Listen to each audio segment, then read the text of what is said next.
all here. All of the donations that you are sending in right now are going to the Prevent Cancer Foundation, a top-tier charity whose goal is to prevent cancer before it starts. We are getting to use gaming, something we all love and enjoy, to do good in the world, and that is the best feeling. Thank you all so much for helping us to accomplish that. We could not do it without you. Your love, your hype, your donations, all of it. We are so grateful. I am so grateful to be able to share this with you all.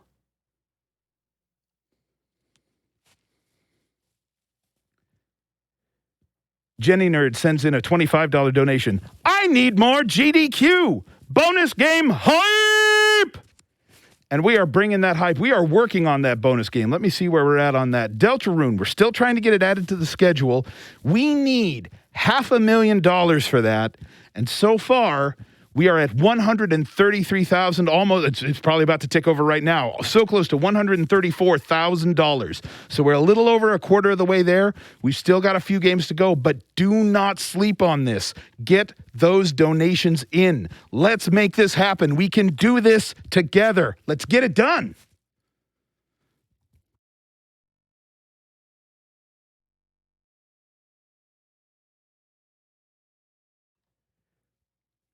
Crunchy C sends in $25. I am ready to see some blazing fast Tetris. I mean, I hope we're going to see it. I think it's going to move so fast. I don't know if we're going to be able to see it, but it's going to be moving. Oh, here we go. Here's a familiar monster that we all know and love, the Yeti, coming in again with a big $10,000 donation.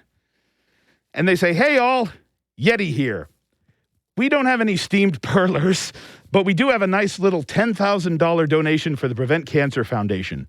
Thank you to everyone who has ordered from our collection. We couldn't do this without you. If you have not picked up your GDQ items, head to theyeti.com and scoop them up now. Yeti, thank you so much for that donation. Just as a reminder, if you want to get some of that Yeti merch, time is running out.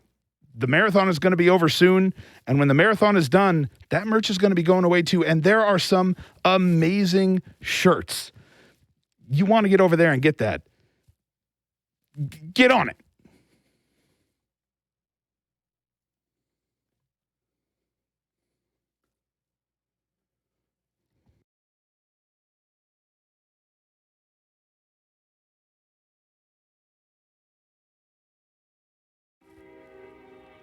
Troubled Clef sends in $25. Fast Tetris, fast Tetris, fast Tetris. Oh, wait, we made it. Deltarune, Deltarune, Deltarune. Thank you so much.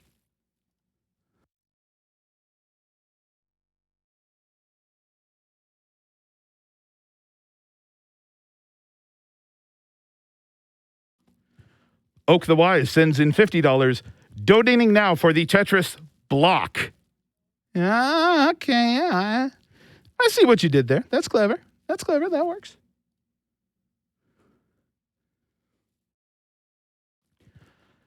We also have $25 from Enseki. Memed Perlers single-handedly influenced this donation. Yeah, that's fine. We're fine. I still have some eyebrow. One of them, kinda. It's fine.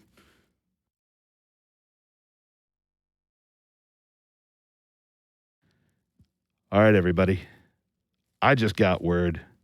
Are you ready for some truly incredible mastery over blocks? The TGM race starts now. Get hyped. Let's go.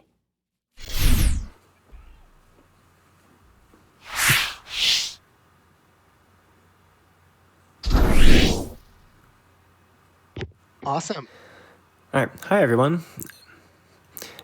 Yeah, my name is Kitaru, and I'm here with Color Thief. We're going to be commentating on this TGM 4-player race today.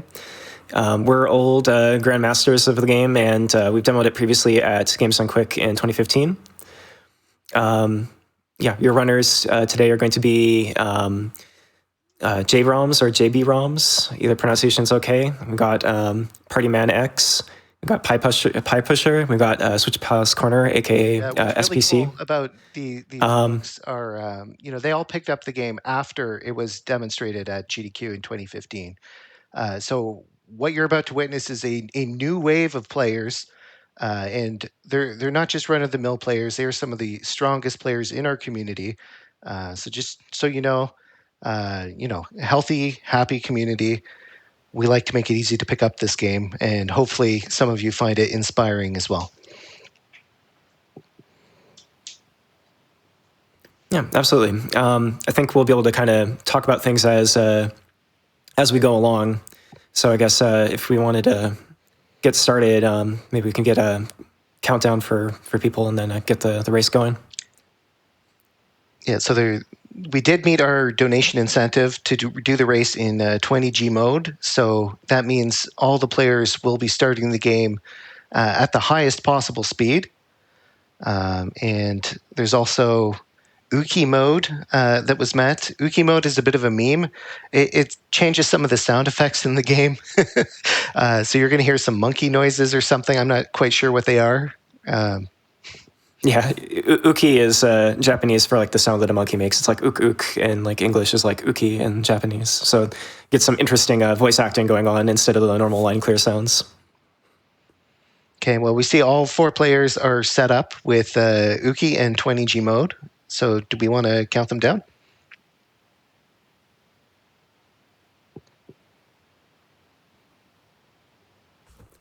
All right, I guess we'll get you guys started in 3, 2, 1, go. All right. So the first thing you guys should notice is that the pieces just kind of appear on the bottom of the screen. So 20G, it stands for the distance pieces fall in a single frame. So 1G would mean, each frame a piece drops 1 space. 20G means it drops 20 spaces. The game board is 10 units wide by 20 units tall. So the 20 units tall means you're going to drop those pieces all the way to the bottom in a single frame, no matter what. Right, and that definitely changes the way that you play the game as compared to the low gravity. One of the big things to keep in mind is making sure that you have a good balanced center of the playfield, because that's going to determine whether you have access to the left side or the right side of the playfield. You don't want to get trapped in a situation where you have something kind of lumpy or misshapen and you can only go to one side or the other. Oh my goodness, just looking at these starts, you see this game is not necessarily run safe. PiePusher there, he's already quite high up on the board with a lot of material to downstack through. So pressure's on right from the get-go for PiePusher. I would definitely be clenched in his position.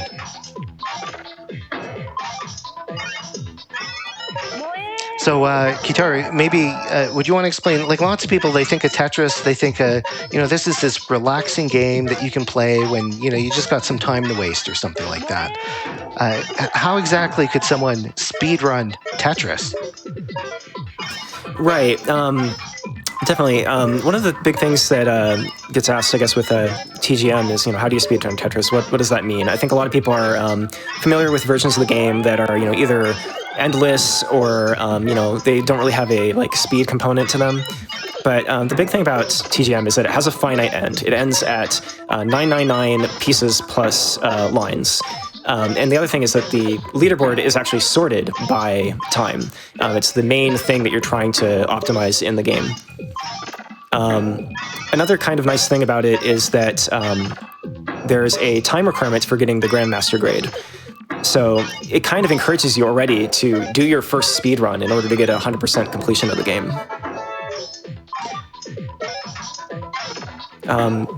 One of the other nice things about it is that the RNG, sometimes with speedruns you have to worry, well, is there going to be an RNG component? Is it going to be hard? Are there going to be unfair situations?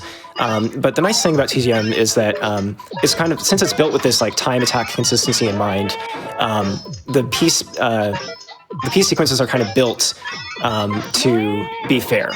So we're not going to really see a lot of situations where one racer is going to have like a big advantage or disadvantage over another because, they got like a really strange sequence of pieces. Yeah, if you guys pay attention near the timer on all these players' screens, you'll see the number going up, the level counter, and the end of the game is when that counter hits 999. So the players are, roughly a quarter through the game at this point. Because it starts on the maximum speed, it doesn't get any faster as they progress. But it's still a lot to take care of. So the randomness there that Kitaru was talking about, some of you might be familiar with other Tetris games out there. The guideline games are very popular, especially for versus or classic Tetris championships are very popular as well. Where does this game sit? How does it compare to those? The sequences, like the piece sequences that this randomizer generates are higher entropy than what you would get out of a guideline game, but lower entropy than, say, like NES Tetris. So it's kind of a good balance. It's nice once you get used to it. It's very nice and consistent without being too consistent. So the higher entropy means you're going to encounter like situations that you haven't seen before or were a little unexpected. Yeah, definitely. It's interesting comparing it to other branches of Tetris that people might be familiar with. I would say that if you're familiar with, classic Tetris like NES, or if you're familiar with like a modern game like, Tetris Effect Connected or Tetris 99 or something of that sort, TGM is a lot closer to, I guess, the classic side of things. It's just based on a different series of classic games. It takes after the Sega's 1988 arcade Tetris. So it's kind of like got a different like family lineage going on, but you still have the same kind of sense of, you have a single piece preview, you have no hold, you just have to, play with what's there. So just to highlight, sorry to interrupt, Partyman X has just crossed the 500 level barrier. So he's in the second half of the game, currently in the lead. So very, very cool. Switch Palace Corner has the fastest PBs for this game. So it's definitely within his ability to catch up, and JBroms is fast as well. So there is room for the lead to be traded a little bit here, but let's see how it plays out. Yeah, definitely. And it's also really important in playing 20G to just keep that rhythm up. You don't want to get complacent. You don't want to get slowed down. You definitely don't want to get into situations where you have to clear a lot of single line clears, because that can narrow those margins. You want to avoid those mistakes that results in a lot of digging. The big thing going on is that you want to save the line clear animations that you encounter. You want to clear 4 lines at once or 3 lines at once as much as possible. You want to avoid situations where you're clearing a lot of single lines at a time, because that means more animations, more delays, and that's going to lose some of the time that you have. Yeah, it's like half a second or something each time you clear a line. So you really want to minimize the amount of line clear animations. Exactly.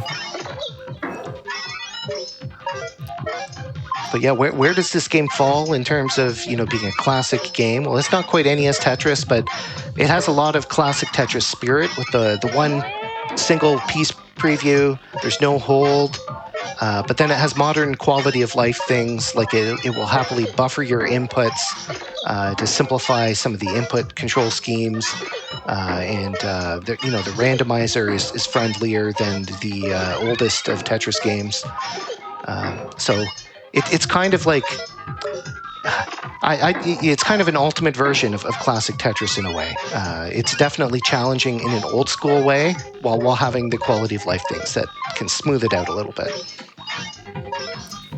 Yeah, exactly. It's challenging. It definitely, you can see the blistering pace that we're playing at, but it's not unfair. Gives you all the tools that you need to succeed at the game. You don't need to mash in this game. The piece movement is faster than you. And you also, you don't need to worry about losing button presses to get animations. You can buffer everything in. It's really kind in the way that it is difficult. It does things in a very fair way. I would even use a little bit of stronger language there when we talk about what this game does in terms of controls, because I think it's a major achievement in a way that not enough people talk about. And it might feel kind of weird to brag about this, but I think we need to have these conversations in especially competitive gaming communities. So the way the mechanics in this game work, you really don't need to stress your hands very much to move the pieces around. And I would wager, as cool as other Tetris communities are, like shoutouts to Hard Drop and to the classic Tetris World Championship, but I would say the TGM community is the Tetris community with the lowest incidence of RSI. So that's my bragging point.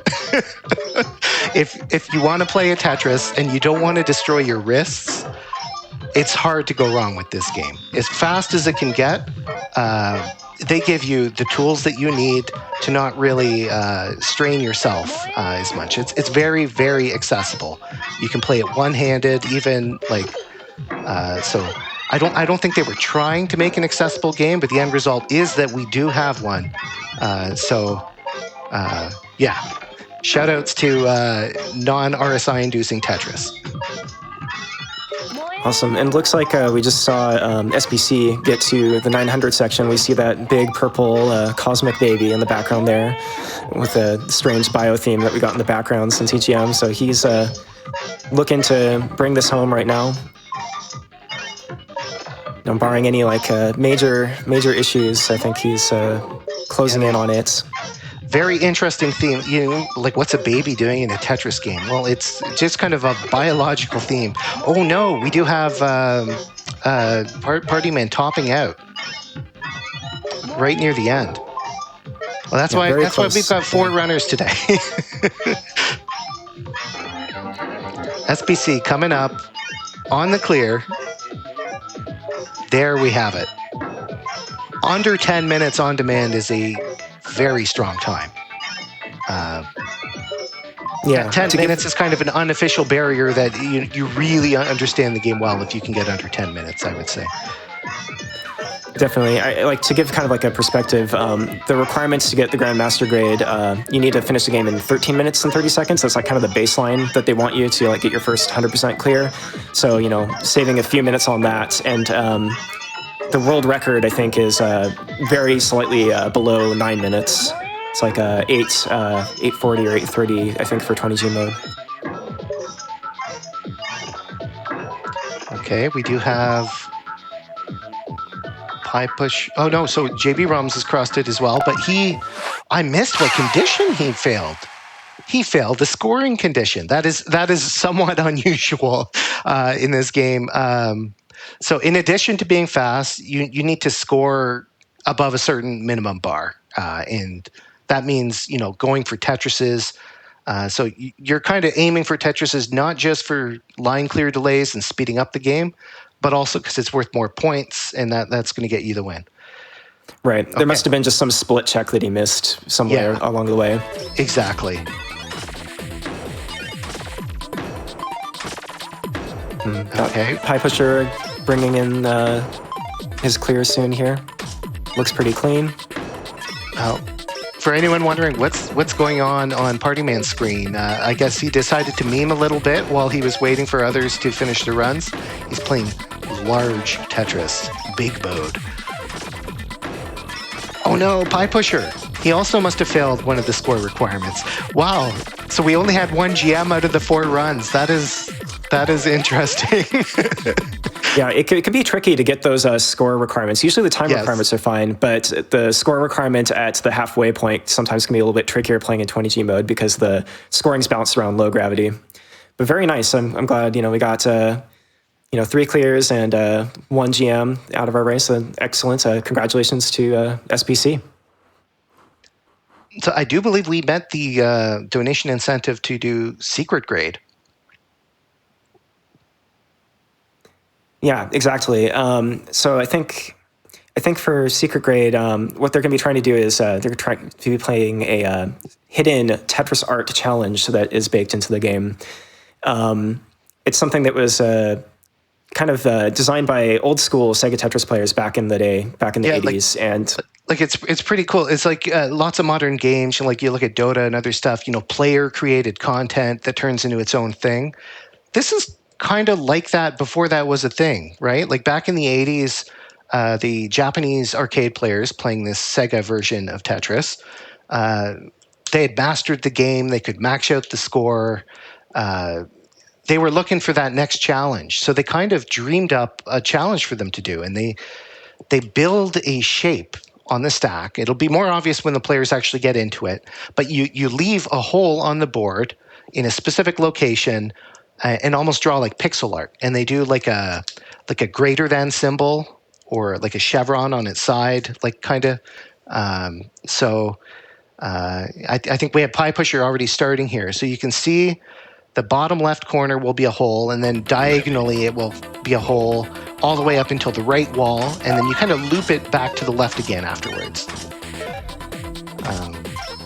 So it's actually extremely difficult to pull off. The main issue is when you try to finish it, you need a very specific piece sequence to even have a chance at the end. Yeah, definitely. I think the way we have this set up is they're gonna try a few attempts. I think with like 10 minutes, we should be able to get in like around like 3 or 4 or 5 attempts, depending on like how far they go. And it's very RNG dependent at the end because the space is very tight. So while we might not see a completion, we're going to see like how far they can take it. I think if we see some completions that are around, maybe 1 or 2 spaces off the top, that would be what you can usually get consistently is, like maybe like 1 or 2 holes away from the ending. Well, who knows? We might see something spectacular happen, very lucky occurrence, and see somebody complete the whole pattern all the way. So you've successfully done this before, right, Kitaru? In TGM1, you have secret GM?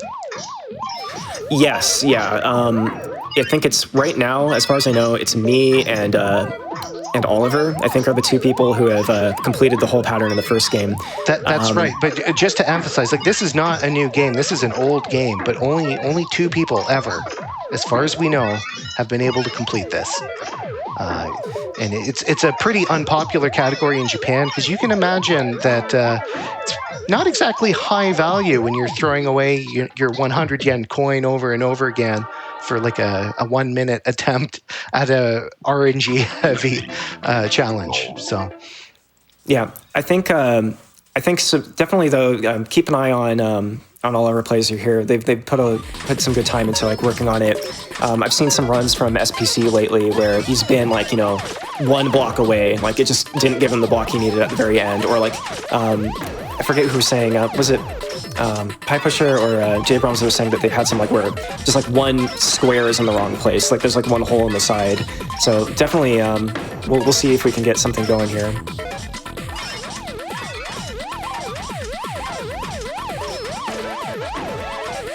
Okay, PiePusher's he's closing one out. Let's see if he gets the last few pieces. The shape is looking good. The approach near the ending just kind of needs to get that little like end of the staircase.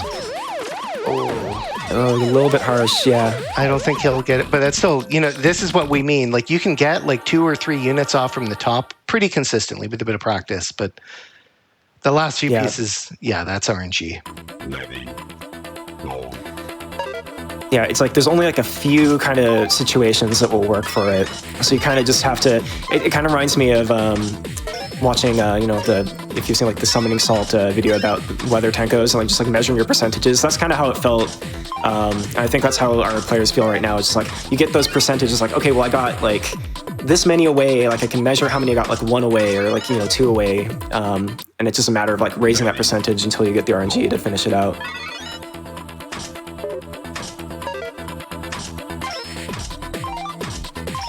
SPC has an interesting setup going right now. It's like kind of fighting with him is a little lumpy, but if he gets, it's too bad. Just a little bit to clean it up, and I think he could have got a staircase going from there. So how close are we to closing out these 10 minutes? We don't want to disrupt the stream schedule here, so maybe the players can do 1 or 2 more attempts, and then that might be it.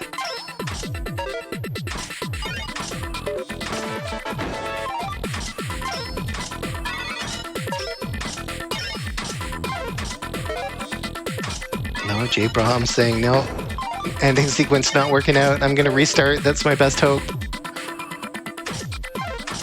Yeah, it can definitely get tricky. Like I see SBC's got a lot of overhangs and stuff right now where he's like, trying to wait and like slide a piece under something.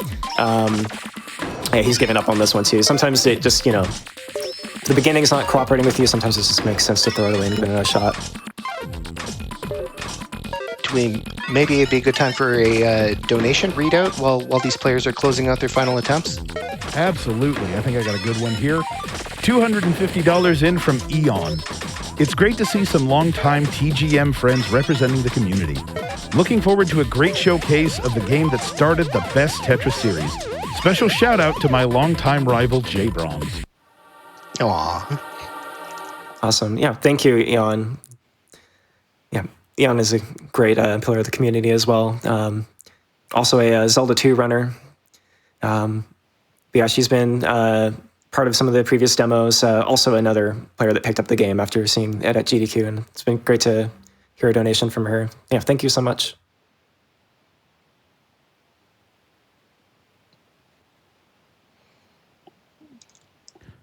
Time for one final more? credits. Yeah, absolutely. Well, we probably have another minute or two for donations. Okay. Let's take Al the Time Shark coming in with $500. I don't understand Tetris at all. Infinite Man sent in $11.11, making a donation in the shape of Tetris's protagonist and putting it towards max speed. Let's give it an $11.11 train for heroes' sake. Thank you very much. And then a $13.37 donation from Freaky Bite. Heya! Amazing to see that you got this game into GDQ again. I've not been able to hang around in the TGM community as much as I'd liked to over the recent years, but I still wish all of you the best of luck for this race. Put them blocks well. Awesome. Thanks, Freaky Bite. Andrew sent in $300. I'm a simple man. I see falling blocks, I donate, even when it's too fast to see. Good luck to all the runners. It's TGM time.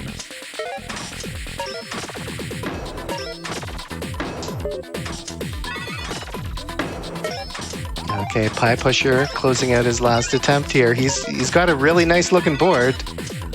Mm-hmm.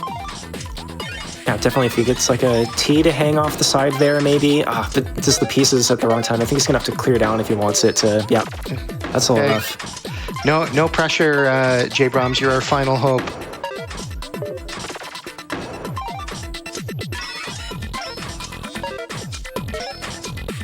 He's approaching the turnaround.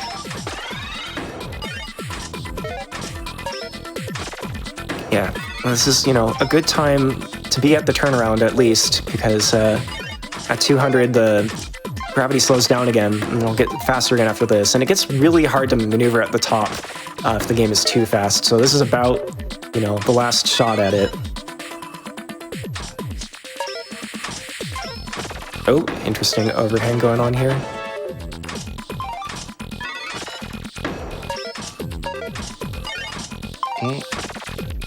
Having trouble closing out that turnaround.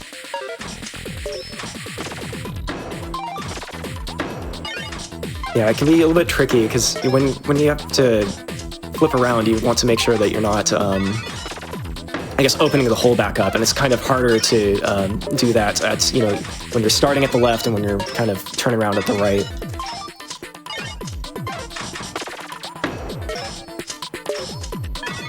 He's determined. He's like, I can't end without at least getting that turnaround done.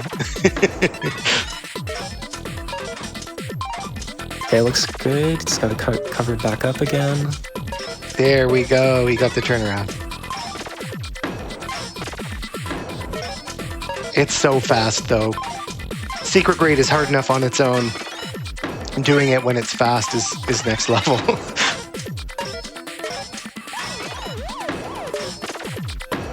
So, Kitaru, if somebody thinks this looks cool and they might want to connect with other players and maybe learn some Tetris and compete and track their scores and that kind of thing, what should that person do? Absolutely. We have just the website for you.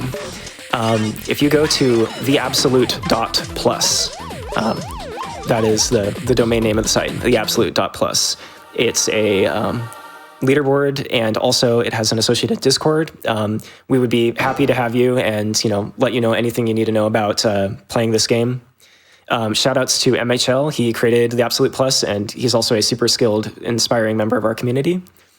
There are a handful of arcades around America and Europe and Japan and so on where you can play this game. But we're hoping for a home version at some point. It's a little bit rough having an arcade-only version of the game. And it might be sooner than you think. The developers of this game, Eureka, have been hinting that they are working on something and can't announce it yet, which is a very strange way to announce a thing. So they announced that they can't announce it, implying the existence of a thing that actually exists or something. But there's basically some kind of home release coming. We don't know the details. If that sounds interesting to you, if you want to find out more, you can follow on Twitter the official TGM series account, which is TGM_series. So TGM series on Twitter. Give them a follow. That'll be the first place any news of this drops. Don't miss out on that chance to get a home version of Tetris the Grandmaster. Because to be honest, all these players here, they're playing on arcade hardware. It's stressful with a $1,000 arcade board, maybe an arcade machine in the mix. It's a technical challenge to get any of it set up, let alone for stream capture and all that other stuff. So a home version is long overdue. It's something we've all been looking forward to. Yeah, the developers definitely know the situation. They've been trying to make it happen. So, they know it's not reasonable for everyone to have to be able to get these arcade boards at home, and not every arcade is going to have it. So here's hoping that they're able to cross the finish line with that. And if you're interested in the meantime, definitely, come to the Absolute Plus Discord, and we'll chat with you. Thank you so much. Yeah, thanks, everyone.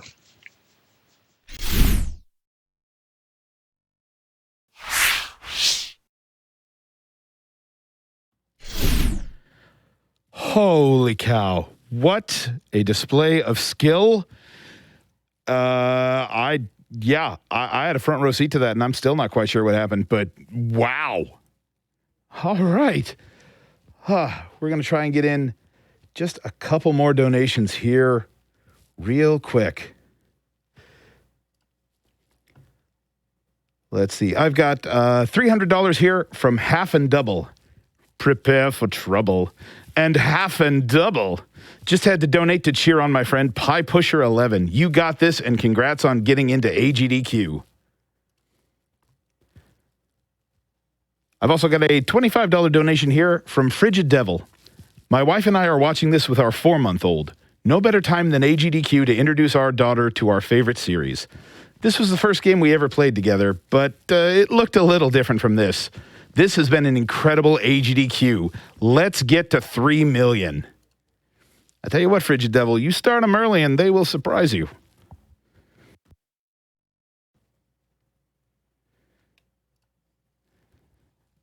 All right. We'd like to take a moment real quick to thank one of our sponsors for AGDQ 2022 Online, Fangamer.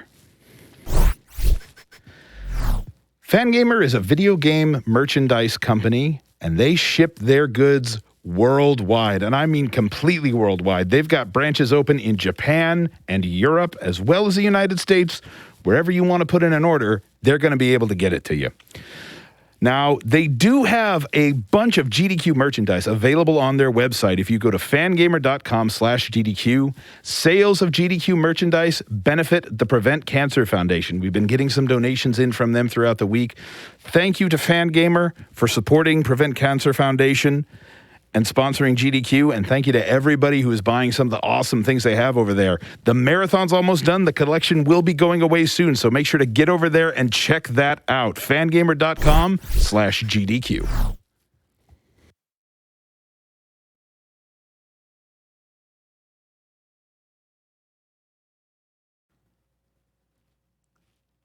All right, let's get a couple more donations in here.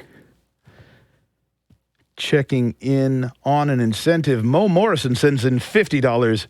Did someone say Deltarune? And indeed, let's see on that. We are, wow, $156,000 out of the $500,000 that we need to meet that. And that number just keeps going up. I'm sitting here watching it, and it keeps moving. It's amazing. It's got a mind of its own. Y'all, yeah, keep pushing that cart, y'all, for real. All right, and I have just gotten word from the producers. We have an interview set up for you, so I am going to leave you all in the hands of, I believe, Kungfufruitcup, who's going to be having a quick chat with one of our upcoming runners. Take it away, Fu. Sorry, Gaming Chat. I'm busy refreshing the bid because I want to see how far we're getting with this Deltarune run, because we need to see this run tonight. Hi, everyone. I'm Kungfufruitcup, and I'm joined by Shayy, who is the runner for the Deltarune. This is going to be the Chapter 2 main route run, and this is a glitched run. So first of all, hi, Shayy. How's it going? Hello, everybody. I hope you're all having a wonderful, fantastic night. Great last day of GDQ, always a fun time. Oh, don't say that. My heart, the last day. Oh, I mean, this is going to be a really great finale evening. I'm so excited for the games coming. We got Sekiro, we got Metal Gear Solid, we have Portal 2 now, and Deltarune, which needs to happen, okay? So I wanted to talk a little bit about, there's a thing that I heard that happened recently with the game, like a new big skip. You want to clue us in on that? So here I was, a week before GDQ, with the estimate sitting about an hour for Chapter 2 main route glitched. It's about a 50-minute run now. The time got cut down a little bit since I made the submission. Nothing crazy, though. One of the developers, talks to me on Twitter, says, "Oh, good luck with the run." And I say, "Oh, I'll try not to break it too badly." And then about 12 hours after I wrote that tweet, we found a skip that skips half the game. So that was pretty cool. I can't wait to show that off. It is absolutely ludicrous. The glitch is not only lets us skip big portions of the game, but it lets us do some ungodly things, like obtain all sorts of wacky items. You can get infinite amount of eggs if you wanted to. You can get all sorts of stuff from it. Of course, yeah. Infinite amount of it really eggs just needs to be seen to be believed, just how insane it really is. So, I mean, here is your reason to donate, because I need to see what this is like. Maybe we can grab some infinite eggs. I don't know. I'm kind of curious about that. That sounds we like will fun. see at least one. At least one egg. Confirmed one egg. We'll need some at least eggs one. in the chat. If I mess it up, maybe two. Okay. All right. There's much might mess it up on accident. I don't know. No. Much promise for us. I'm sure it'll go great. Well, I was wondering, because I saw the schedule and I noticed that the run estimate, I was like, why does it look different? I thought it was like an hour or something. Well, now we know. So maybe that left some extra time for an extra game. Either way, it's going to be super fun. I want to know you run a ton of different Undertale and Deltarune categories. Like, what brought you into this whole series overall in the first place? So I had always loved Undertale. I played it right when it came out. I mean, my name's even in the Kickstarter backer credits for Undertale.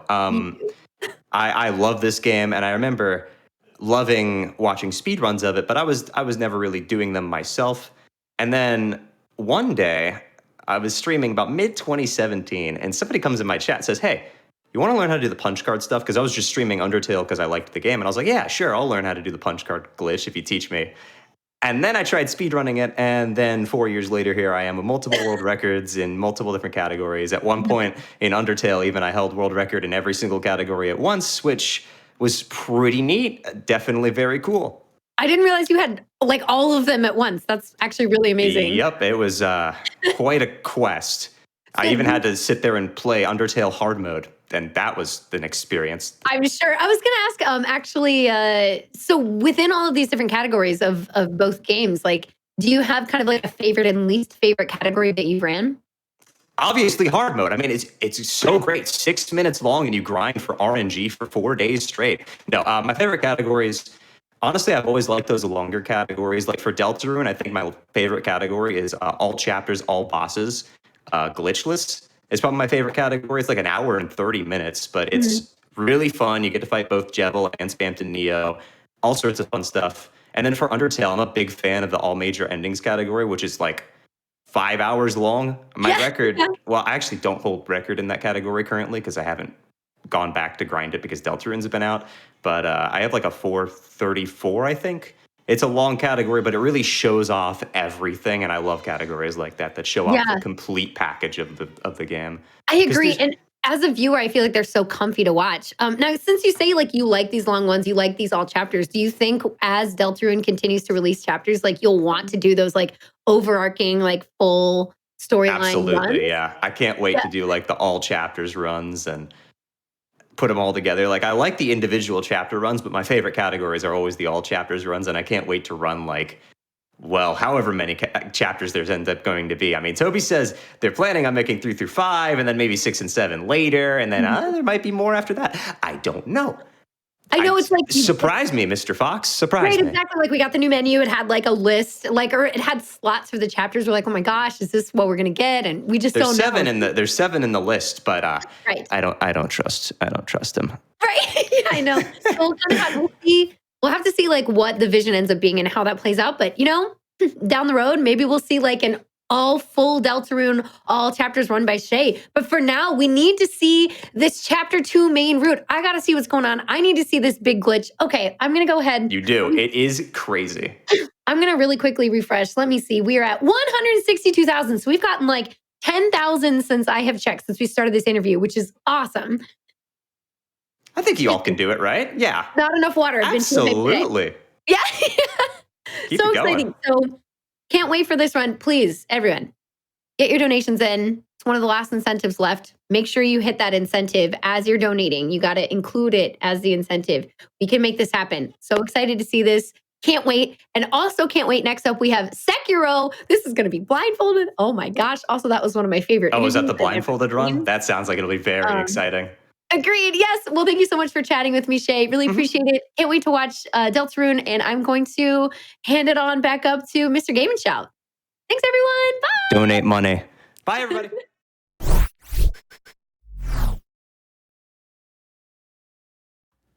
I can't argue with that logic. Donations are great. They are what fuels us, and they are flying in. Y'all are just absolutely, y'all are just coming in on this one. I got a $2,000 donation here from Shy Guy. I have enough trouble playing Sekiro normally, much less blindfolded. Let's see that Deltarune run. And friends, we are working on it. We just crossed $164,000 out of the $500,000 that we need to make that. We're closing in on $2.4 million for the marathon as a whole. Keep it going, y'all. Keep it coming. I love it.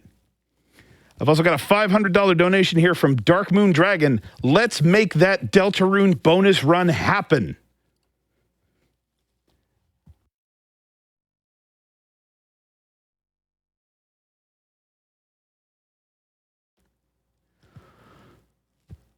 Laudril High sent in $25. Survived my fight with leukemia, but it's better if someone never has to fight in the first place. Amen to that. And thank you again, everybody, for sending in these donations. 100% of your donation, when you donate at gamesdonequick.com, is going straight to the Prevent Cancer Foundation. Y'all are doing an amazing thing, and we appreciate it so much.